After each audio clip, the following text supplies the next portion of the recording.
About 6 months ago, my neighbor asked me for the Wi-Fi password. I gave it to him because it didn't cost me anything, and because I got along with him. Yesterday, I was walking home, and he was at the door. I stopped to talk a bit as usual, and he happily told me he now had Netflix. At that, I jokingly said, "I work hard, barely have time to watch TV, but it's great. If you could lend me your password to watch some shows, I'd appreciate it." A voice was heard in the distance. It was his wife, sitting in the car. "We can't give it to him because I'm the one who pays and I can't share it." The man apologized, subheading. I said there was no problem. We kept talking about other things.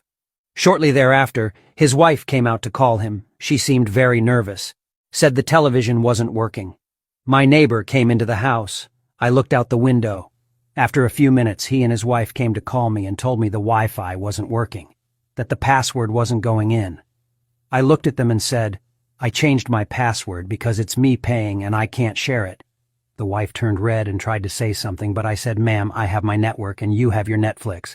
Everything is fine. Everyone is happy." They turned around and left, closing the door. They never spoke to me again. This story isn't mine, but here's the lesson I learned from it.